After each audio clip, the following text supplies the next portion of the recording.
itu kacang.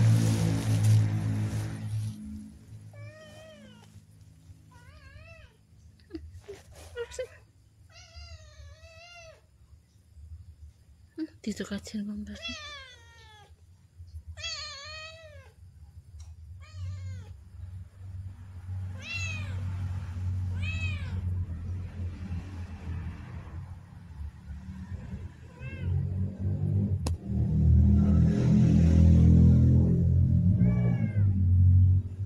Itu kacang gambar.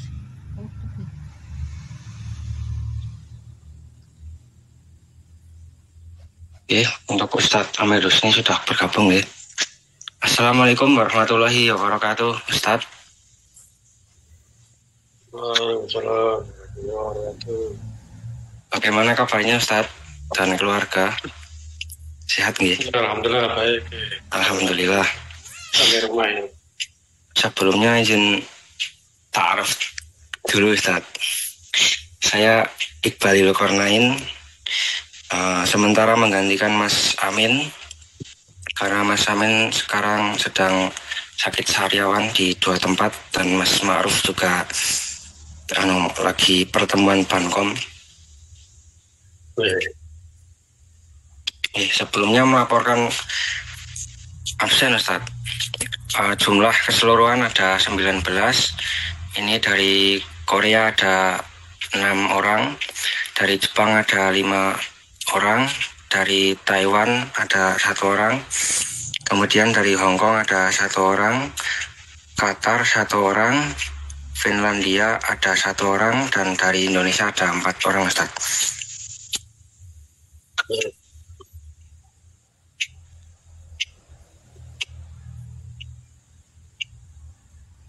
Ya, alhamdulillah.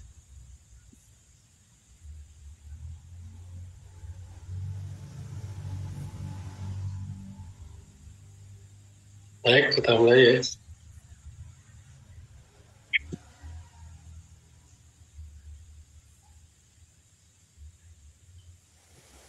Assalamualaikum warahmatullahi wabarakatuh. Waalaikumsalam warahmatullahi wabarakatuh. Alhamdulillah rabbil alamin. Asyhadu an la ilaha illallah wa la syarika lah. Wa asyhadu anna Muhammadan abduhu wa rasuluh. Allahumma sholli ala Muhammad wa ala alihi wa sahbihi ajmain. Alhamdulillah rabbil alamin. Syukur kepada Allah sampai saat ini masih memberikan pada kita kenikmatan ya. Salah satunya kita bisa bertemu walaupun lewat Zoom meeting. Salawat dan salam semoga tetap tercurahkan kepada idola kita, para Nabi besar Muhammad SAW, serta keluarganya, sahabat-sahabatnya, dan semua manusia yang setia padanya, mudah-mudahan termasuk kita dalamnya. Sahabat sekalian yang dirahmati Allah, pada malam hari ini saya akan mencoba untuk mengingatkan kita kembali ya, bahwa sebentar lagi kita akan ketemu ya, mudah-mudahan ditemukan Allah ya, 1 bulan yang mana bulan tersebut tentunya sangat dirindukan ya. Jadi kenapa Ramadan itu dirindukan ya?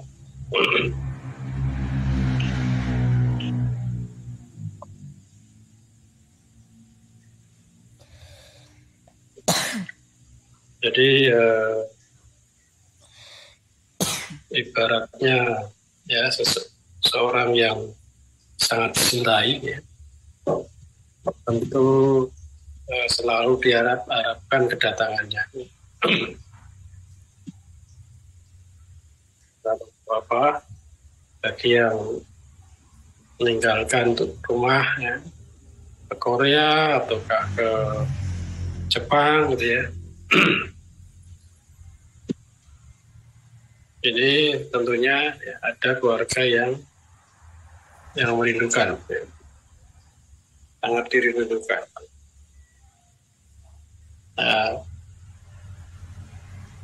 Begitu pula Ramadan, ya. Kalau dalam satu riwayat disebutkan bahwa andaikan tiap hamba mengetahui apa yang ada dalam Ramadan, maka ia bakal berharap 1 tahun itu puasa terus. Nah, bagaimana dengan kita? Perasaan kita gimana? Dalam kalender tanggal 1 Maret itu ya, insya Allah sudah memasuki Ramadan. Juga tidak sampai 5 pekan lagi itu Ramadan akan datang. Nah, cuma kita sampai tidak wallahu alam. Tapi tentunya orang yang mengetahui betul ya apa Ramadan, tentu dia akan bagaimana berharap ketemu Ramadan. Maka para sahabat dahulu ya, itu kalau 6 bulan sebelum Ramadan sudah senantiasa berdoa, ya Allah, pertemukanlah Ramadan. Kalau sudah Ramadan itu kan 6 bulan pasca Ramadan itu senantiasa berharap mudah-mudahan puasa diterima. Dan 6 bulan menjelang Ramadan itu berdoa bagaimana agar dipanaskan Ramadan. Nah, kenapa kok Ramadan itu dirindukan? Kita sedikit mengulas ya, bahwa paling tidak ada 12 ya, atau paling enggak 10 lah, ya, paling enggak 10 hal yang akan diperoleh seorang kalau dia ketemu Ramadan. Yang pertama adalah gelap takwa, yang kedua bulan pengampunan, yang ketiga dilipat gandakannya pahala, yang keempat pintu surga dibuka dan neraka ditutup, yang 5 ibadah istimewa, kemudian yang keenam dicintai Allah, yang ketujuh doanya dikabulkan, yang ke-8 meningkatkan kesehatan, nomor 9 penuh harapan, dan 10 adalah masuk surga melalui pintu khusus yang disebut dengan roya. Dan yang rangkaian yang lain, di situ ada harta yang disucikan. Kemudian kalau orang Indonesia biasanya ada di akhir Ramadan itu bertemu dengan sanak keluarga. Nah, yang pertama bahwa apa Ramadan itu sangat dirindu karena di sana seorang yang ketemu Ramadan dan dia mendapatkan takwa, itulah gelar yang paling tinggi. Ya. Gelar takwa adalah gelar yang paling tinggi. Ya. Jadi kalau seorang bisa mendapatkan gelar takwa, itulah maka gelar yang paling tinggi. Kenapa? Ia dijamin hidupnya di surga. Ya. Dan diberi kemudahan hidupnya. Orang yang bertakwa itu di dunianya akan dapatkan kemudahan, di akhirat nanti masuk surga. Itu akan diperoleh bagi orang yang bertakwa. Jadi kalau kita bisa memperoleh gelar takwa, jelas ya, Allah janjikan surga, dan di dunia pun juga mendapatkan kemudahan. Karena itu, karena puasa adalah sarana untuk bertakwa, maka itu orang akan sangat menunggu-nunggu kedatangannya dinanti-nanti. Dalam surat Al-Baqarah ayat 183, A'udzubillahi minasyaitonir rajim, Bismillahirrahmanirrahim. Maka Mas bisa dibaca dulu Al-Baqarah 183. Quran surat Al-Baqarah, Quran surat nomor 2 ayat 183. A'udzu billahi minasyaitonir rajim. Ya ayyuhallazina amanu kutiba alaikumus siyamu kama kutiba alal ladzina min qablikum la'allakum tattaqun. Artinya, wahai orang-orang yang beriman, diwajibkan atas kamu berpuasa sebagaimana diwajibkan atas orang sebelum kamu agar kamu bertakwa. Quran Surat Al-Baqarah ayat 183. Ya. Ya ayyuhalladzina amanu. Ya ayyuhalladzina amanu kutiba alaikumusiyam kama kutiba alal ladzina min qablikum la'allakum tattaqun. Orang beriman, maka yang itu disuruh adalah orang yang beriman. Orang yang beriman. Maka Ibnu Abbas tafsirnya bahwa beliau menyampaikan bahwa kalau ada ayat yang dimulai dengan ya ayyuhalladzina amanu, maka betul-betul perhatikan.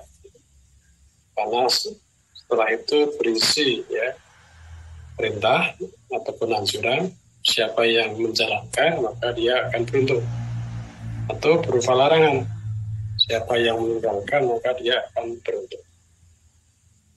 Habis itu ya Allah perintahkan kutiba alaikumusiyam untuk berpuasa sebagaimana telah diwajibkan kepada orang-orang yang sebelum mereka, sebelum kita. Tujuan lain dari mereka adalah agar bertakwa. Sehingga esensi dari puasa adalah bagaimana bisa menjadi orang bertakwa.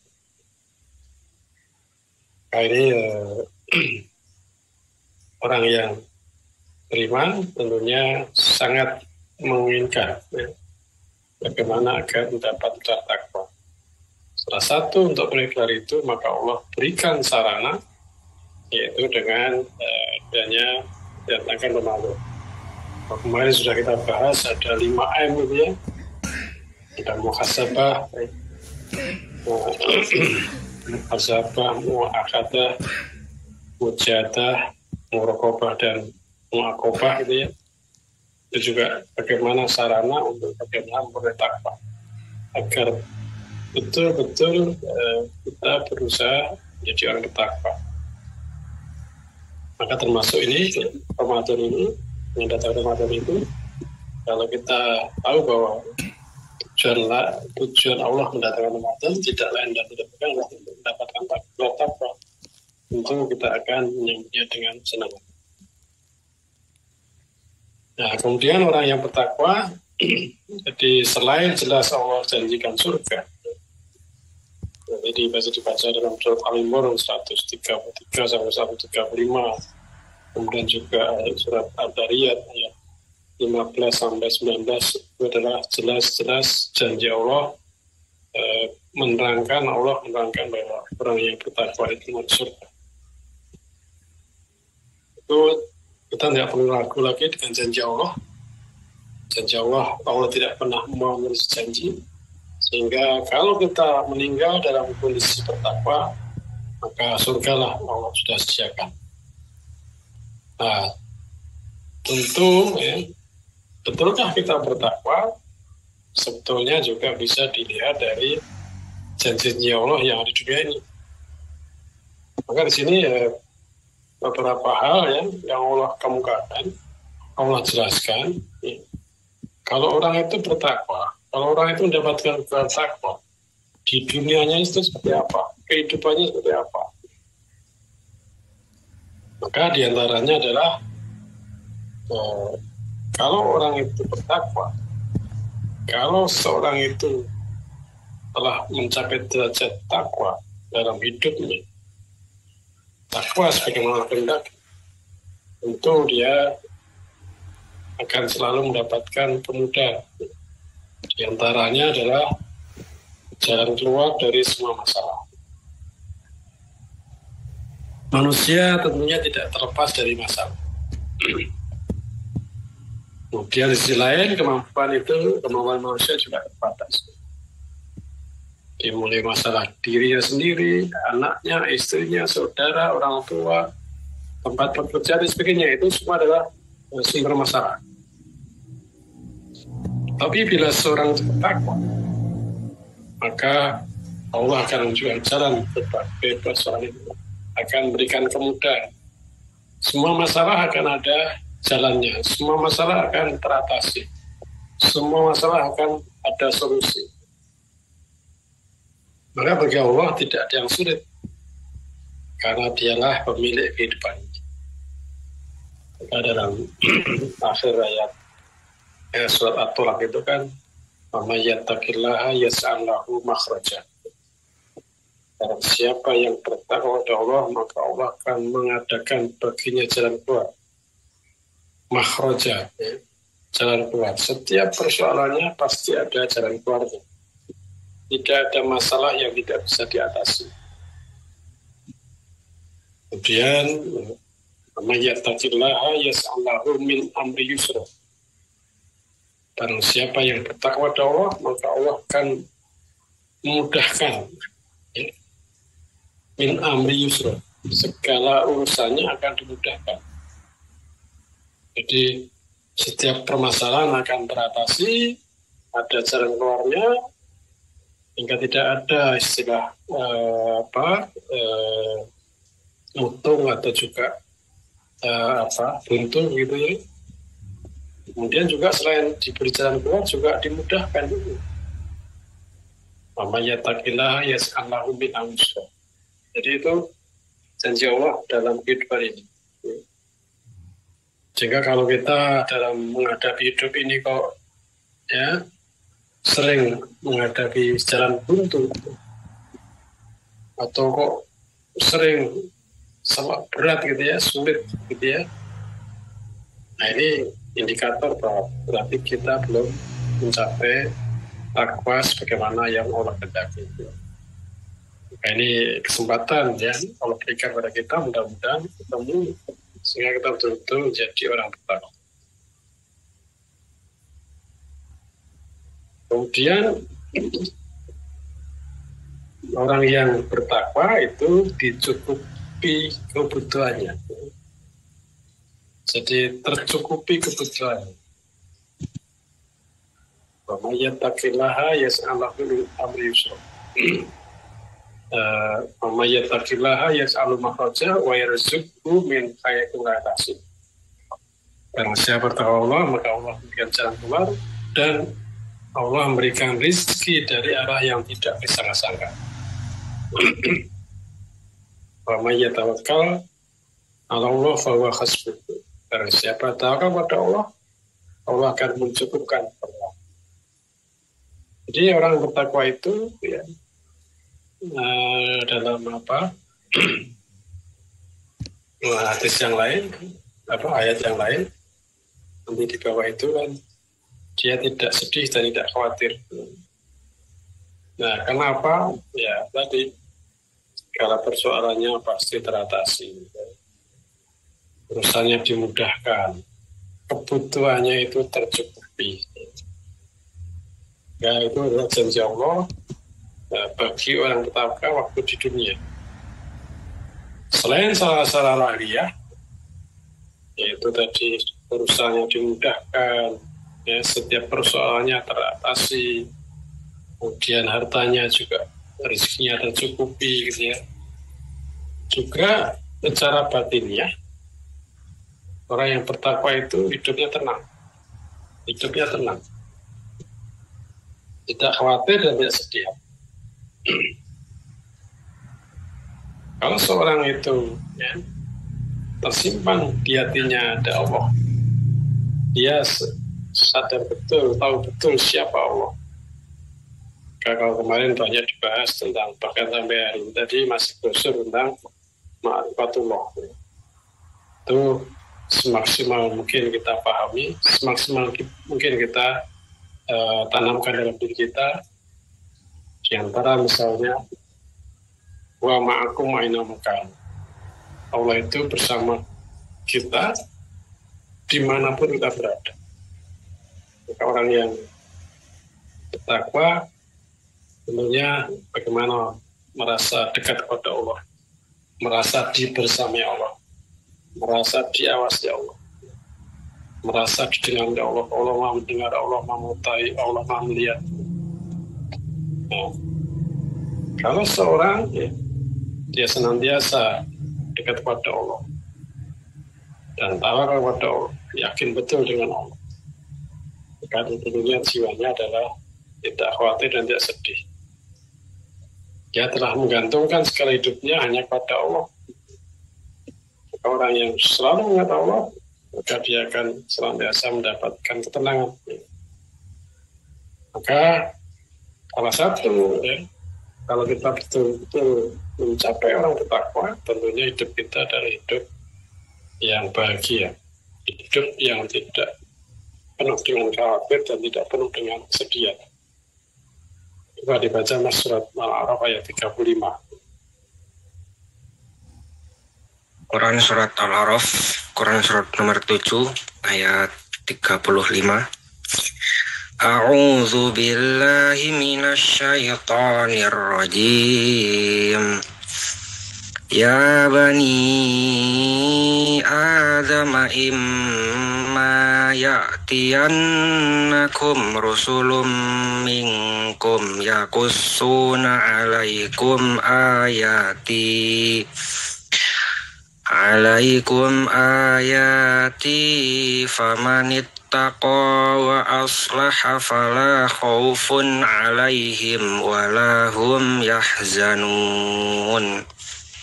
Artinya, wahai cucu anak Adam, jika datang kepadamu rasul-rasul dari kalanganmu sendiri yang menceritakan ayat-ayatku kepadamu, maka barang siapa bertakwa dan mengadakan perbaikan, maka tidak ada rasa takut pada mereka dan mereka tidak bersedih hati. Quran surat Al-A'raf ayat 35. Ya, Allah telah mengutus kepada kita Rasulullah Muhammad SAW, Rasul yang terakhir, di mana beliau telah menyampaikan risalahnya, telah sempurna agama Islam itu dengan diturunkannya Al-Quran.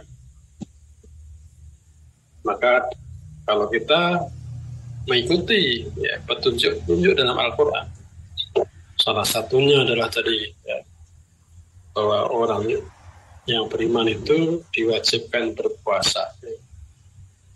Berpuasa tujuannya tidak lain dan tidak bukan adalah supaya bertakwa. Nah, kalau seseorang mencapai takwa, maka barang siapa bertakwa,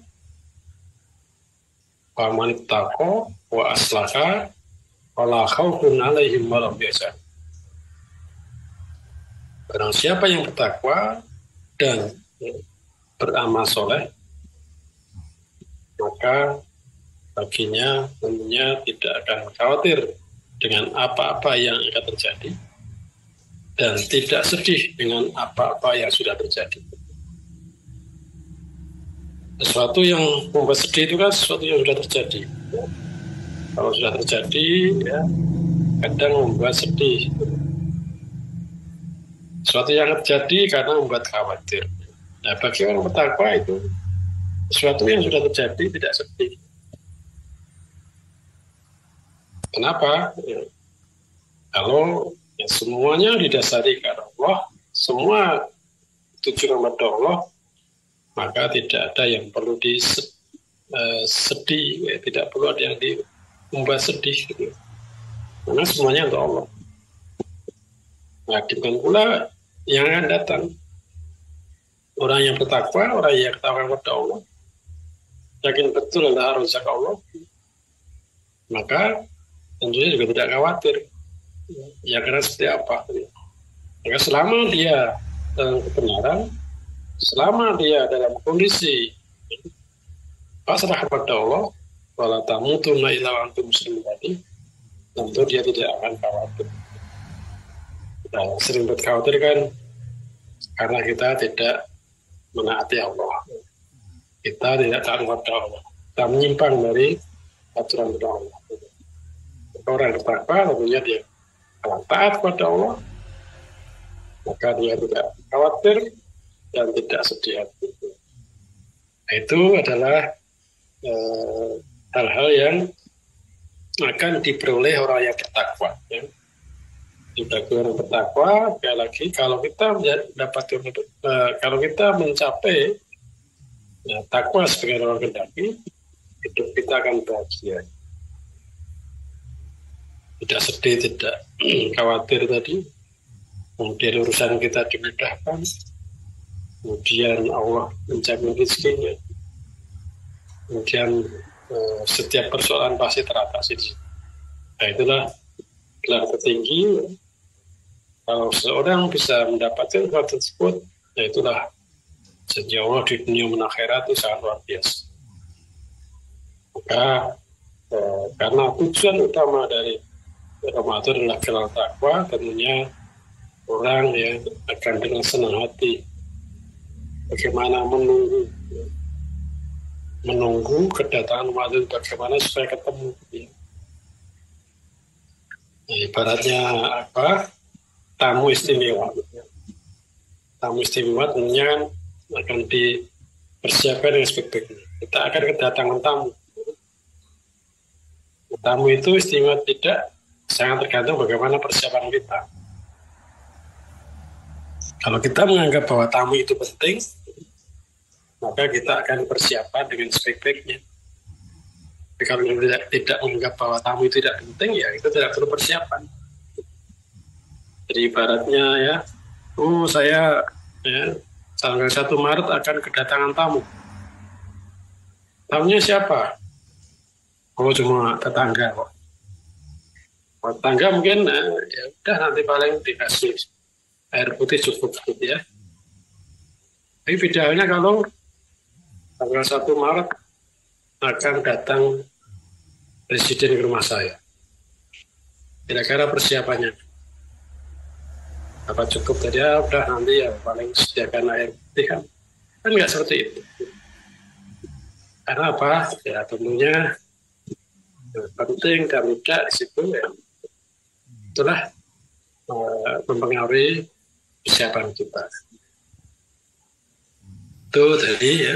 Jadi sekali lagi orang yang berpuasa janji ya Allah dari yang gelar takwa. Tentunya dia akan berusaha bagaimana merindukan bagaimana ketemu dengan Ramadan itu. Nah kemudian yang kedua bahwa Ramadan adalah bulan pengampunan. Jadi man soma Ramadan imanan wa ihtisaban ghufira lahu ma taqaddama dambi. Barang siapa berpuasa Ramadan karena iman dan mengharap pahala dari Allah, maka diampuni dosa-dosa yang telah lalu. Jadi orang beriman tentunya ya, sadar betul bahwa dirinya banyak penuh dengan dosa. Orang bertakwa pun juga menyadari potensial melakukan dosa. Maka di antara karakter orang bertakwa itu kan walladzina idza fa'alu fahisatan aw dzalamu anfusahum dzakarullaha fastaghfiru lidzunubihim. Dalam surat Al-Imran ayat 135 gitu ya. Orang bertakwa itu jika dia melakukan perbuatan fahisah atau menganiaya dirinya sendiri, maka dia segera mohon ampun kepada Allah. Nah ini orang yang bertakwa sebenarnya menyadari betul bahwa dirinya penuh dengan dosa. Sebaik-baik manusia malah yang tanpa dosa, karena sebab itu tidak mungkin. Nah, manusia yang baik adalah paling sedikit dosanya, lalu bertaubat dan berjanji tidak mengulangi perbuatan dosa itu. Karena dosa manusia itu banyak, maka Allah menyediakan alat yang penghapus yang canggih, yaitu dengan bulan puasa. Dan kalau puasa betul-betul karena Allah, itu adalah sarana membersihkan diri kita dari dosa-dosa. Maka ini sarana untuk mendapatkan ampunan. Kemudian juga Ramadan dengan puasa itu Allah menyediakan bonus pahala berlipat-lipat. Siapapun yang berbuat baik pada bulan itu. Karena hadis Bukhari Muslim, setiap amalan Adam itu dilipat gandakan. Setiap satu kebaikan 10 hingga 700 kali. Kemudian amalan-amalan sunnah yang dikerjakan Ramadan itu pahalanya dianggap seperti mengerjakan amalan wajib. Karena itu tentunya ya orang yang tahu betul ya, bagaimana Ramadan, maka dia akan berusaha beramal sebanyak-banyak. Yang berikutnya bahwa pada bulan Ramadan itu pintu surga dibuka dan neraka ditutup. Kita ja'a Ramadana futihat abwabul jannah wa ghulqat abwabun nar. Masuk kita saya. Apabila bulan Ramadan datang, maka dibukalah pintu-pintu surga. Ditutuplah pintu-pintu neraka. Dan setan-setan itu. Kenapa pintu surga dibuka? Karena sedikit saja amal yang perbuatan dilakukan bisa mengantarkan seorang ke surga. Orang yang tidak membeli akan merugi. Amal yang sedikit saja dilipat gandakan dan caranya instrumen banyak. Karena Allah dengan memberikan berbagai tadi melipat gandakan pahala tadi. Kalau seorang ya, sibuk dengan kebaikan, sibuk dengan amal ibadah yang hanya semata-mata karena Allah, maka tentunya dia akan mengantarkan ke surga. Maka beratkan ya, kalau seorang itu senantiasa dalam kebaikan, maka untuk neraka baginya. Setan pun ya, seolah tidak bisa mengganggu. Kalau amalan yang kita lakukan ya betul-betul karena Allah, tujuannya hanya indah dari Allah, maka setan pun tidak akan bisa mengganggu. Karena setan sendiri sudah berjanji ya, akan menggoda kita dari berbagai arah ya, dari berbagai arah. Nah itu semua tidak akan bisa terganggu kecuali hamba Allah yang mukhlis, yang betul-betul hanya karena Allah. Karena dalam puasanya, jadi ya, dia terlibat atau aktif dalam kebaikan, dan kebaikan tersebut hanya semata karena Allah. Tentu diibaratkan tidak ada kesempatan bagi setan untuk mengganggu di situ. Nah, itu pintu surga dibuka, dibenarkan itu karena diri kita ya, itu aktif atau ya, perlu dengan kebaikan. Kemudian berikutnya bahwa Ramadan adalah ibadah istimewa. Istimewa di mana? Kullu amali ibni Adamu illa siyam wa innahu li wa ana ajibin. Sebenarnya setiap amal anak Adam itu untuknya kecuali puasa. Sebenarnya puasa itu untukku dan aku akan balasnya. Bahwa ini puasa ini adalah ibadah istimewa. Kenapa? Yang tahu persis ya, seorang puasa muda itu kan dirinya dan Allah. Jadi kalau kita itu puasa tidak, yang tahu persis ya diri kita.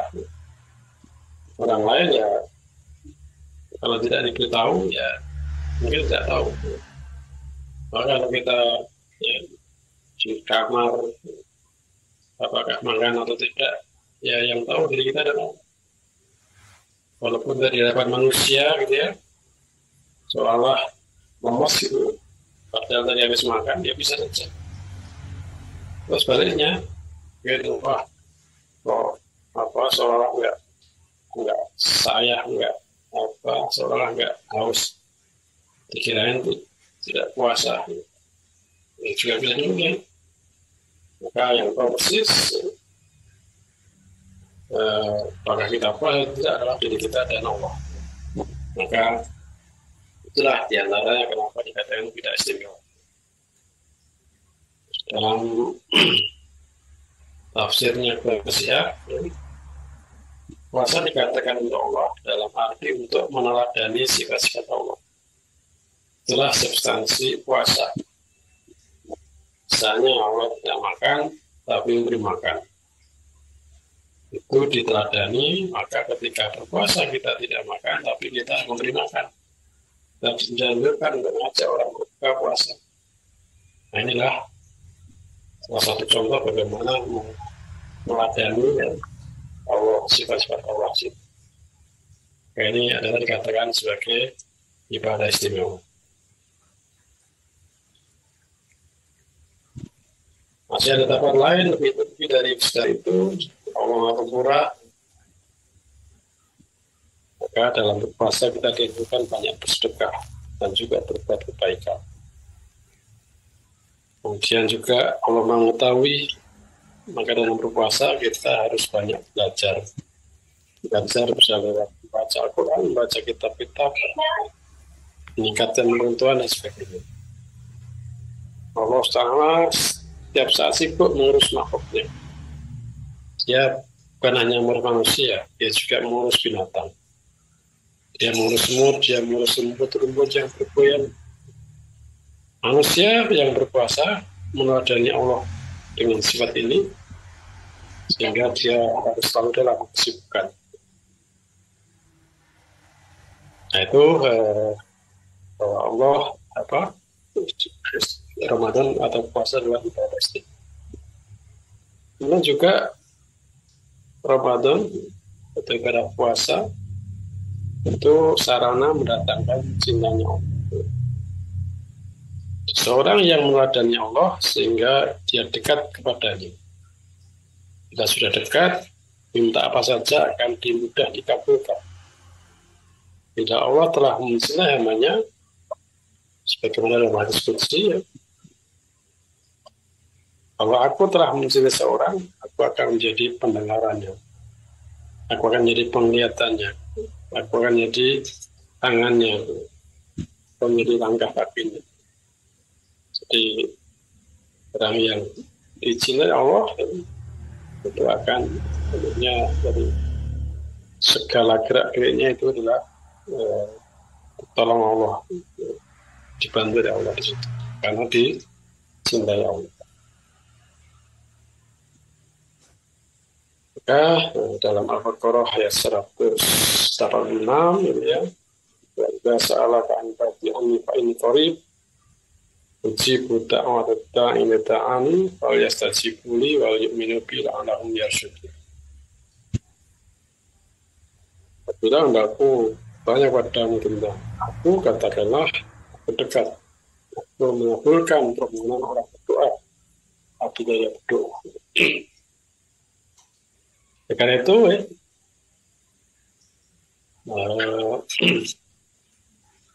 memperhatikan redaksi kalimat di atas, berarti ada orang yang berdoa tapi sebenarnya tidak berdoa, yaitu doanya orang yang tidak memenuhi syarat. Apa syaratnya? Di situ maka hendaklah mereka memenuhi segala perintah. Wal yu'minu bila wa idza sa'alaka ibadi qarib ujibu da'wat da'in idza da'ani fal yastajibu li. Maka penuhilah perintahku. Jadi syaratnya adalah hendaknya memenuhi perintah Allah SWT. Nah tentunya doa ini juga ya membuat selain sarana dikabulkan, tentunya juga syarat-syarat lain juga dipenuhi. Jika doa orang yang tidak tertolak, yaitu orang yang berpuasa hingga berbuka.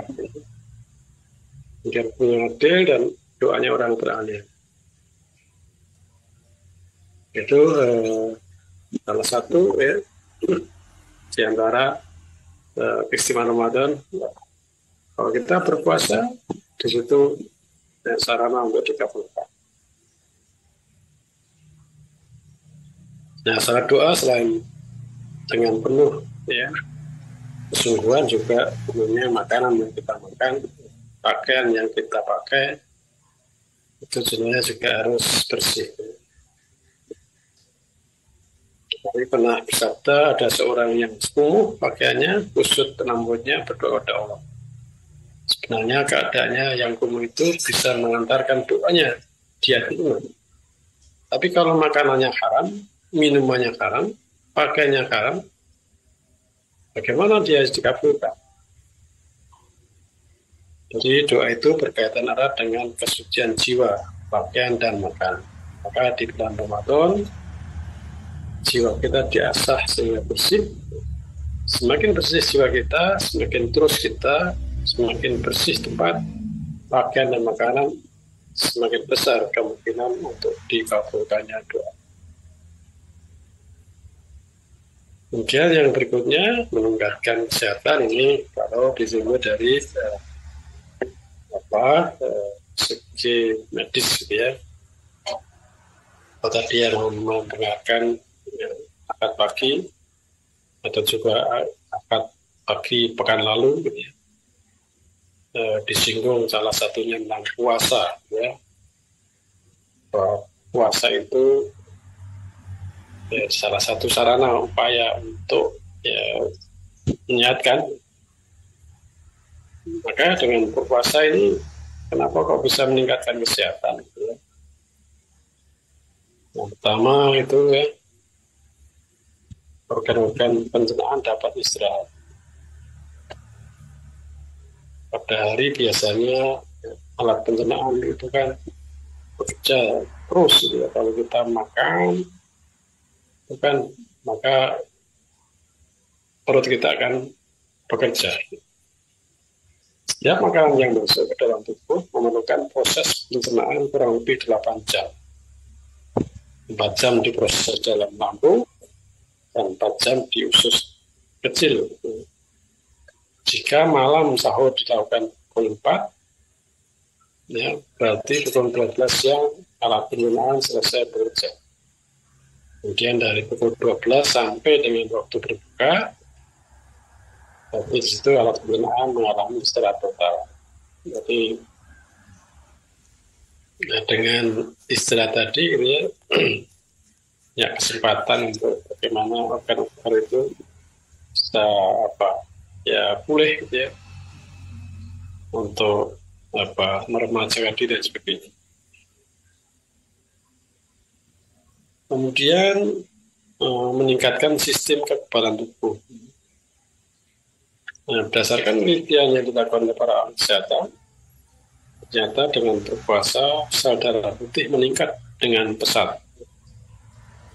Penambahan jumlah sel darah putih secara otomatis akan meningkatkan sistem kekebalan tubuh.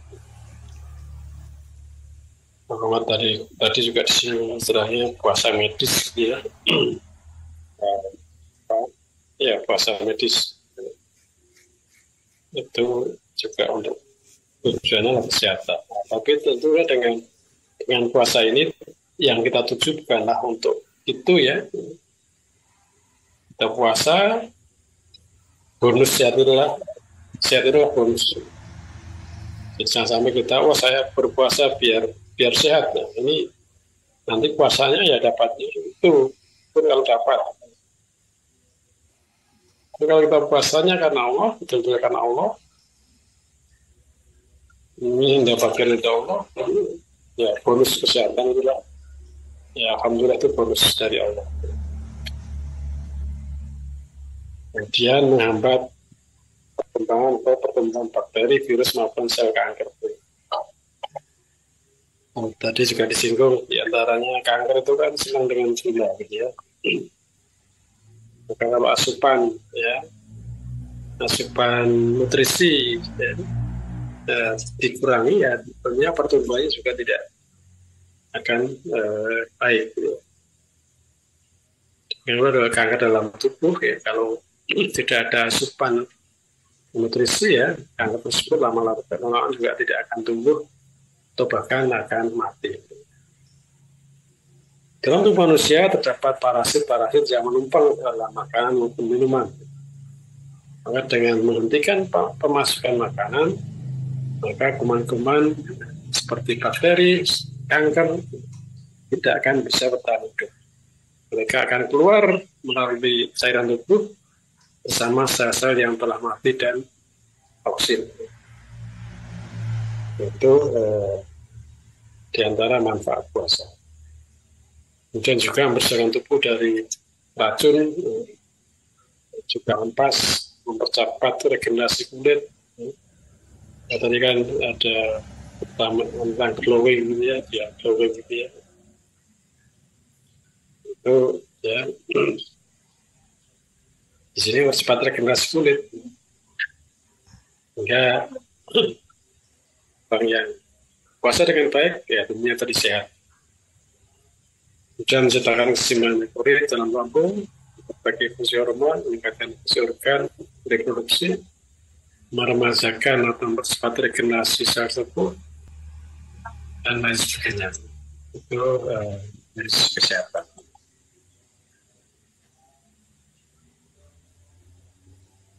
Nah, kemudian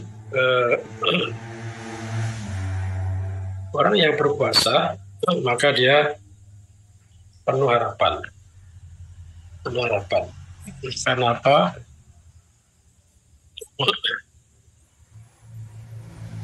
Bahwa ya, orang yang berpuasa itu akan mendapatkan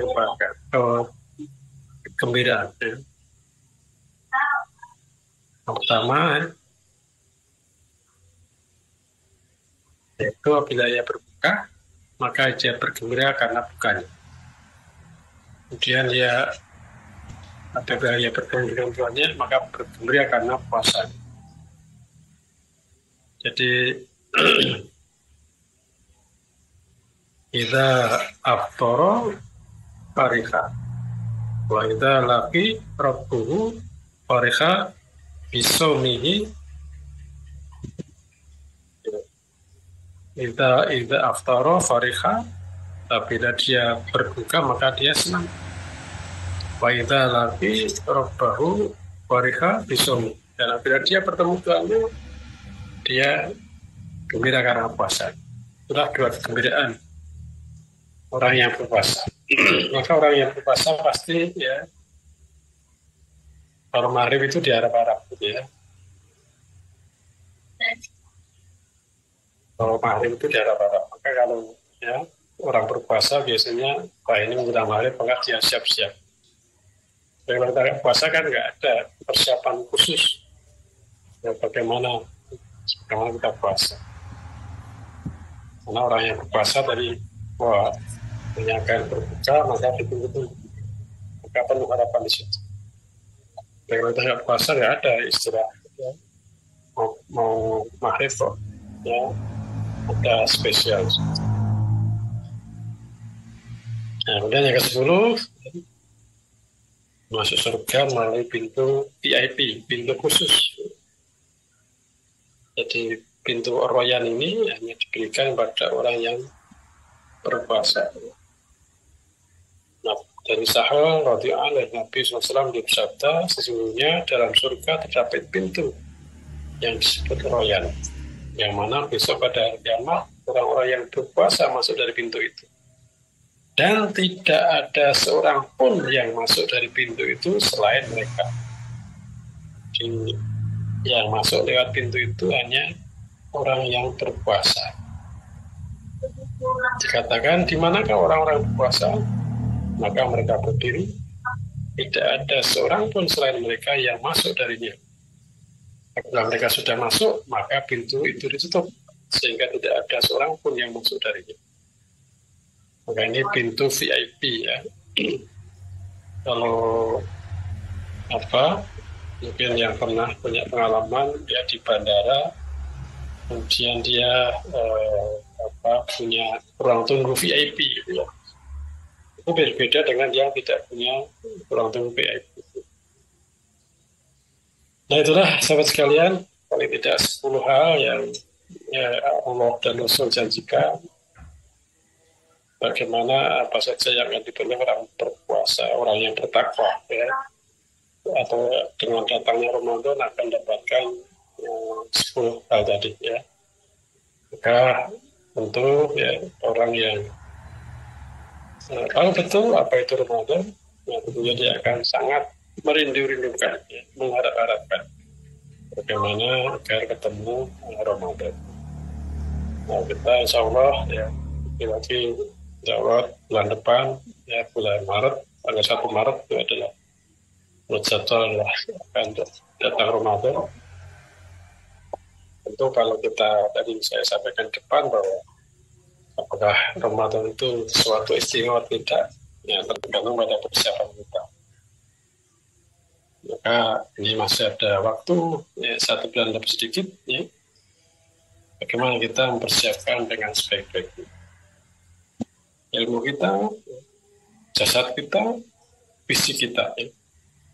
Ada 3 hal yang perlu kita siapkan, yaitu menyangkut jasad kita, kemudian yang kedua adalah menyangkut akal kita, yang ketiga menyangkut roh kita, jasadiyah, akliyah, dan ruhiyah. Jasadiyah itu berarti menyangkut jasad, fisik, karena puasa itu memerlukan kesehatan. Orang yang tidak sehat tentunya tidak bisa puasa dengan maksimal. Maka perlu mana agar kita secara fisik itu siap, ya. Persiapan secara fisik. Di antaranya puasa adalah mengatur pola makan. Kalau kita sudah terbiasa puasa, insya Allah tidak akan jadi masalah. Kalau mungkin kita tidak pernah puasa sunnah, jarang berpuasa sunnah, nah mungkin awal-awal Ramadan akan jadi problem. Maka ini cukup waktu ya. Kalau bisa kita puasa Senin Kamis atau juga puasa Daud atau puasa ayam mungkin sehingga tubuh kita itu sudah terbiasa dengan puasa. Tapi jangan berpuasa 1 hari 2 hari sebelum Ramadan dengan tujuan latihan.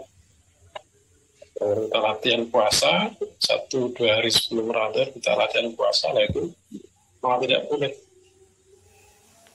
Tapi misalnya kebetulan mungkin bisa puasanya katakanlah hari Jumat gitu ya misalnya. Kalau kita orang sudah biasa puasa hari Kamis, ya puasa Kamis nggak apa-apa.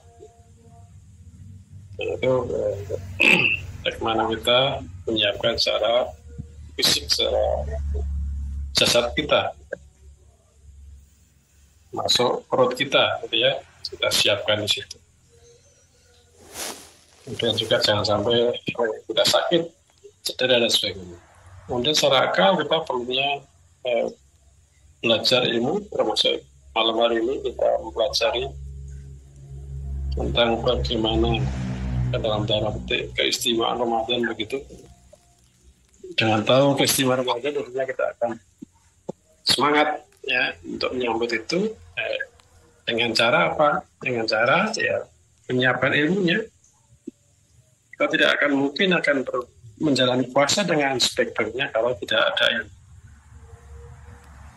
Maka bagaimana Rasulullah berbuka, bagaimana Rasulullah berbuka seperti apa, sahur seperti apa, puasa seperti apa, bagaimana mengisi malam-malamnya seperti apa. Itu semua perlu kita lihat lagi, kita pelajari lagi. Ya. Tuntunan Rasulullah, firman Allah seperti apa. Sehingga apa yang kita lakukan, kita akan memenuhi 2 hal. Yang pertama adalah ikhlas karena Allah, dan yang kedua adalah ittiba Rasulullah. Kalau ya tentunya punya ilmu. Kita misalnya sahur gitu ya. Kenapa kok kita sahur? Kalau kita baca hadis, Rasulullah itu ya, menyampaikan bahwa sahurlah walaupun hanya dengan seteguk air, kalau di sana ada berkah. Jadi tujuannya sahur bukanlah untuk biar kuat, tapi adalah karena di sana berkah. Ya Allah, berkahilah sahur saya. Kalau sahur ini saya karena ikut Rasulullah, gitu ya. Sehingga tiba Rasulullah dan tujuan sahur adalah semata-mata karena Allah. Kalau itu ada berkah, ya Allah, maka berkahilah sahur saya. Sehingga kalau kita pas sahur ingat akan hadis itu, tentunya kita akan sahur dengan nyaman walaupun lauknya sederhana, ya. Tapi kalau tidak ingat hadis itu, tujuan sahur biar kuat, jadi kebetulan kok lauknya nggak enak, ya. Mungkin bisa menyalahkan istri atau yang menyediakan, ini gimana, atau mau puasa kok malah nggak disediakan ya, makanan yang enak, makanan yang ya, bergizi.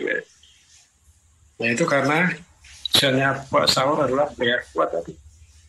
Tapi kalau ingat akan tadi, ya, sahur itu adalah barokah.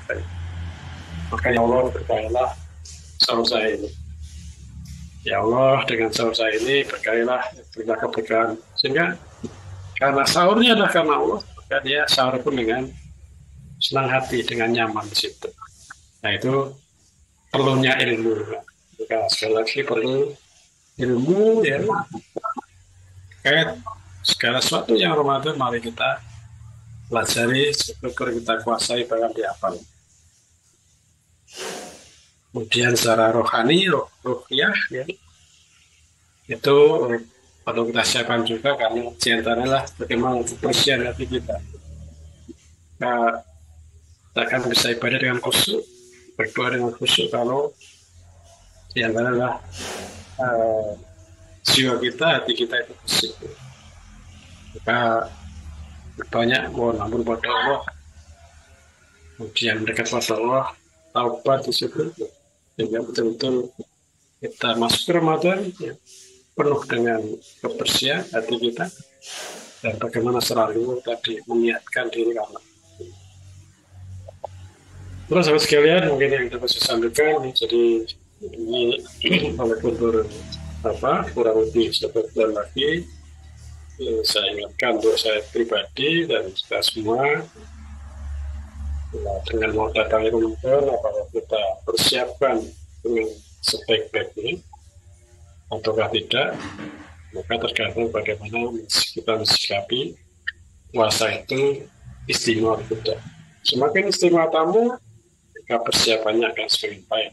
Tapi kalau tamu itu tidak istimewa, tamu tidak penting, maka tidak akan persiapan. Oke, demikian dan dipahami dan bermanfaat. Waktu saya kembalikan. Ya Ustaz, silahkan bagi Bapak, Ibu, dan saudara sekalian yang ingin menghendaki pertanyaan, langsung silahkan dinyalakan mikrofonnya. Dan bagi saudara yang ada di Facebook atau di YouTube, bisa ditulis di kolom komentar.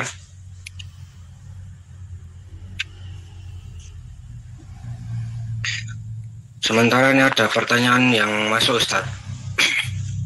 Ya, Assalamualaikum warahmatullahi wabarakatuh. Hal-hal apa saja yang harus kita persiapkan untuk menunggu datangnya bulan Ramadan, Ustadz? Apakah mempersiapkan makanan untuk sahur dan berbuka saja, atau mempersiapkan pakaian yang bersih untuk sholat tarawih di masjid, ataukah ada yang lain, Ustadz? Ya, jadi tadi bukan menunggu ya, tapi adalah menyambut. Jadi kita akan kedatangan tamu. Kedatangan tamu itu kita sambut seperti apa? Yang tadi sudah saya singgung, sampaikan bahwa kita perlu persiapan 3 hal. Perlu mempersiapkan diri 3 hal. Yang pertama adalah jasad kita, jasadiah. Yang kedua adalah akal kita atau akliyah. Dan yang ketiga adalah roh kita atau ruhiyah. Pertama tadi jasad dia.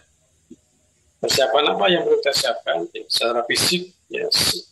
Pertama adalah tubuh kita, kesehatan, jasad kita.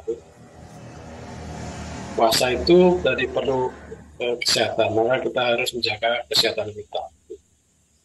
Kemudian selain kesehatan juga tadi bagaimana menyiapkan perut kita, ya. Perut kita, karena kita harus berganti pola makan. Jam makan kita kan berganti di situ. Biasanya mungkin kalau tidak puasa itu sehari 3 kali, nah ini kita akan makan mungkin 2 kali, waktunya pun berbeda. Nah, itu kan perlu adaptasi, perlu penyesuaian. Itu dari segi jasad.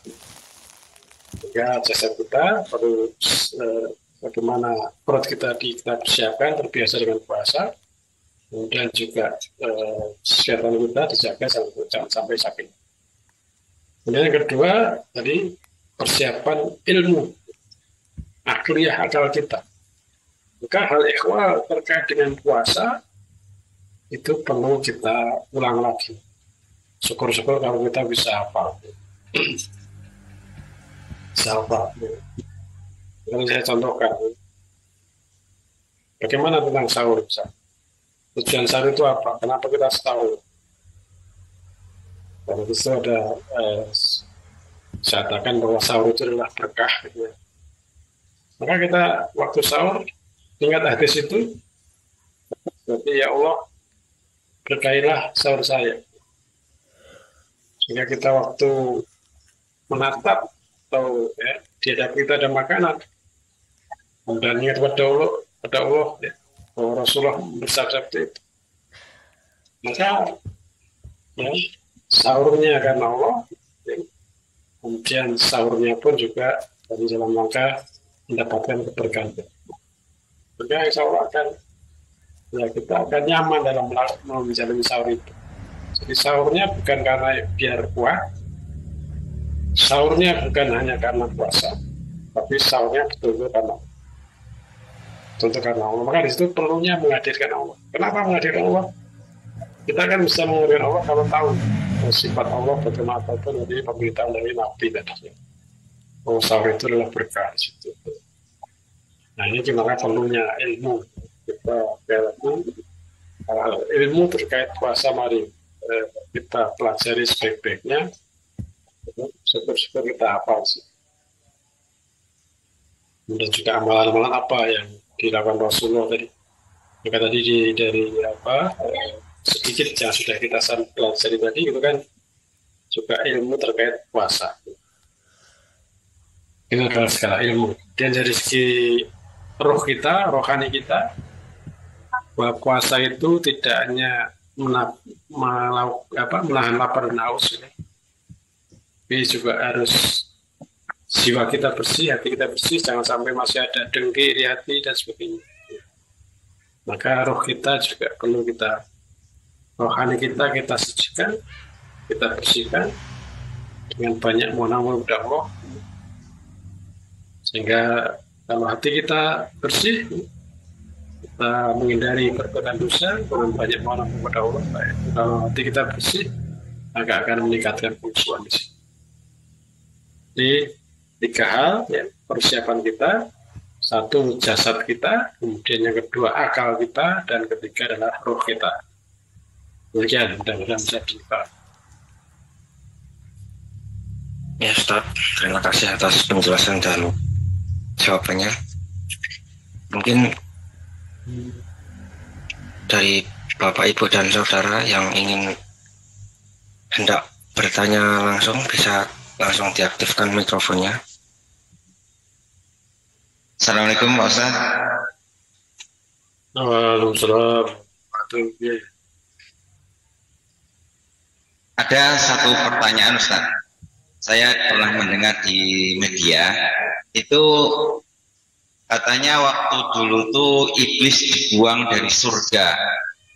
Kemudian iblis itu stres dan iblis itu kencing. Terus kencing itu tumbuh tembakau. Jadi tembakau itu katanya hasil dari kencingnya iblis. Itu atau apa benar atau gimana Ustaz?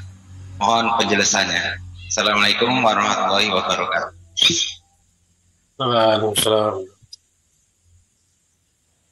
Kemarin kan dalam brosur kan sudah dijelaskan ya bahwa yang tahu yang gaib itu hanya Allah.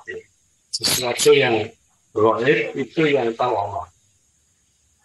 Maka tadi terkait mengangkat iblis itulah gaib, ya. Maka ya harus ada dasarnya. Nabi pun tahu yang gaib kalau itu diberitahu Allah. Maka dalam hal ini kalau itu dikatakan artis, ya artisnya siapa gitu ya. Kalau ayat selama ini belum pernah ketemu. Maka ini untuk merunut kebenaran itu satu ya, hadisnya ada tidak. Kalau ada hadis itu soal atau tidak. Kalau hadis pun nggak ada, ayat nggak ada, ya nggak perlu kita percaya itu. Nah, itu percaya itu. Saya baru dengar ini, masuk iblis kencing kemudian cuci tembakau gitu. Apa hubungannya? Gitu Pak Warno, saya belum tahu sampai sekarang. Jadi kalau ada hadisnya silahkan nanti disampaikan ke saya. Hadis riwayat siapa, yes. Bisa kita cek nanti betul-betul hadis itu tidak atau betul-betul sahih tidak. Gitu Pak Warno.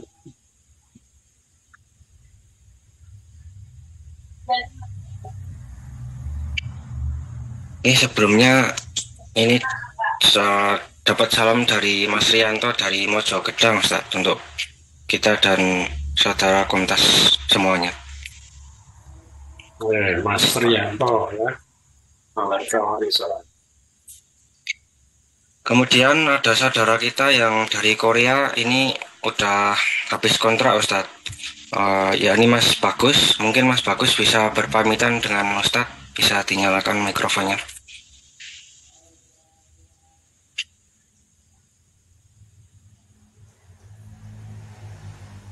Waalaikumsalam warahmatullahi.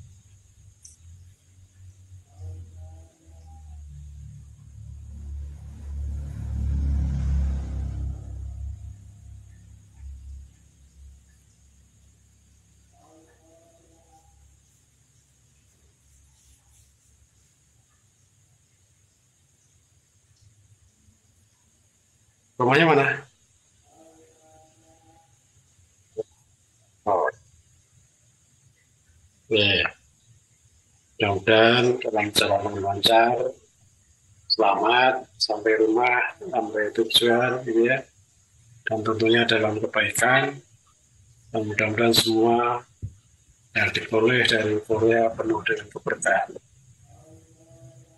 Dan jangan lupa dimanapun berada, termasuk nanti saya sembuh sambung lancar ya, tetap ngaji ya, karena itu yang jadi pokok. Karena kalau tidak ngaji dan tidak jadi orang bertakwa ya nggak ada fungsinya. Tadi kita sudah punya harta, tapi kalau tidak mengatakan ini kita bertakwa kepada Allah ya akhirnya tidak gunanya. Ya mudah-mudahan perjalanan lancar selama sampai tujuan, sampai rumah lagi dan bisa sehat walafiat dan selalu jadi penuh keberkahan.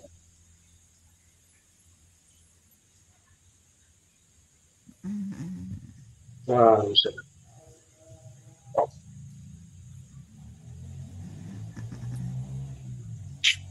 Oke Ustadz, mungkin sebelum diakhiri izin menyampaikan dari saudara kita yang bergabung lewat Zoom ada 27 akun. Kemudian dari channel YouTube ada 11 akun dan dari Facebook ada 7 akun Ustaz. ya alhamdulillah.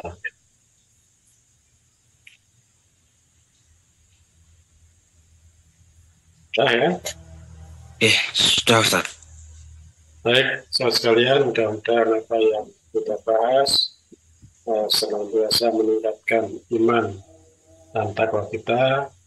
Nah, bagaimana ya, sarana-sarana untuk menjadi orang takwa itu kita tempuh, ya, betul-betul kita senantiasa menjadi akotik takwa sebagaimana yang Allah. Demikian, bermaaf. Assalamualaikum warahmatullahi wabarakatuh. Assalamualaikum warahmatullahi wabarakatuh. Terima kasih Ustadz Kami Rusni atas tausiahnya malam ini. Dan untuk teman-teman sekalian, untuk kajian malam ini, mari kita akhiri. Banyak kurangnya mohon maaf. Mari kita akhiri kajian pada malam hari ini dengan bacaan alhamdulillah. Alhamdulillahirabbil alamin. Subhanakallahumma wa bihamdika. Wassalamualaikum warahmatullahi wabarakatuh. Waalaikumsalam warahmatullahi wabarakatuh.